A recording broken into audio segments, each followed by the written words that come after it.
I'll just open up. Within the rooms, we just acknowledged the retirements of Michael Gardner, Stephen Baker, Robert Eddy and Andrew McWalter, 4 players that have been integral members of my time at the Saints and our finals sort of quest, and they gave great effort, and I really want to acknowledge publicly their effort, and they're great character and great competitors, and we'll miss them. So is your message to Ross that it's time for regeneration? I think there's a natural attrition. Most clubs churn X amount per year, and certainly it sort of feels like the end of an era, to be honest. You know, to lose a home final that Eddie had, you know, against a good team, but it was a really disappointing night. But I think there were some of the old warts there that come out. If I sum up the game, I thought we wanted to play a quick game, which we have been. We've been a really high play-on team over the last 6 or 8 weeks. We didn't want to get caught up in a slow stoppage feast because of the Mumford factor. I thought we achieved that.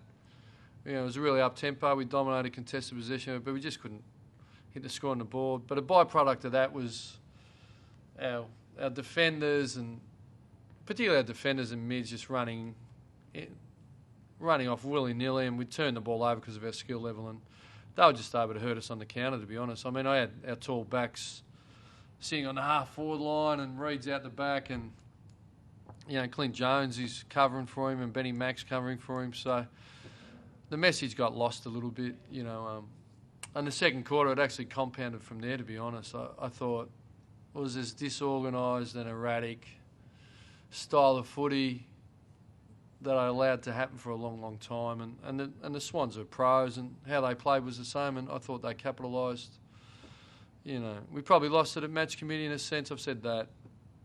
We didn't plan. Like, we planned heavily for Goods and Kennedy and Mumford, but, you know, players like Hanbury and Shaw and those types that would normally send, like Dempsters and Polos and Clint Jones to, we sort of didn't do that, and ultimately it hurt us. So once we addressed those issues at halftime, we come out and played a better style of footy and controlled the players we needed to, and we're in the game, but it was probably too little too late. And then I thought our real issue of overall skill, we had the first 4 or 5 opportunities in the last quarter coming out of defence or through the midfield, and we just kicked it to them, basically. You know, I think it was Milne and BJ and Shawnee Dempster, and so you can't win from there, and they took their opportunities, and that was the game. That's what I thought. Have you seen enough this year, because you've played the 8, I think it's 8 first gamers, or maybe 9 even, have you seen enough to suggest that you can regenerate and come back strong? Or do you think that it's I think it's an early question. You know, clearly we're a mature list, and if you're a mature list, then you think there's a bigger gap now than there was. You know, so look, they'll probably, you know, we need to sit down. I think it's a big question in the context of the game. I think I've acknowledged those that are gone. I've summed up the performance in my eyes, and really probably I'd like to sort of pay some respects to Sydney, who come to Etihad and play us on our home turf is a daunting task probably, and I thought they carried it out. I think we contributed, but I thought their pressure was really strong and their fierceness, and they stuck it out, and they took their opportunities, you know. So, look, to come in 3 goals, you know, at half-time in a final at Etihad, to be honest, it's not what we want. But we couldn't have played on any quicker. We couldn't have tried, but our use and that was just terrible. So, you know, to talk about regeneration and next year, I think it's unfair on everybody. So I declined that comment.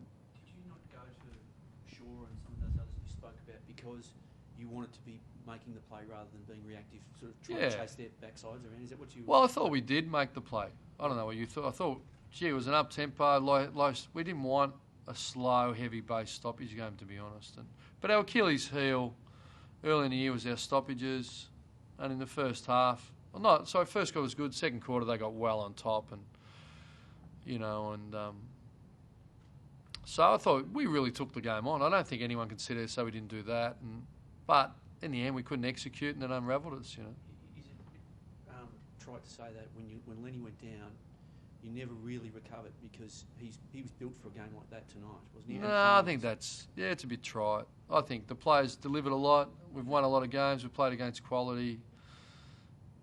And our best tonight and would have been good enough, but you can't dish up.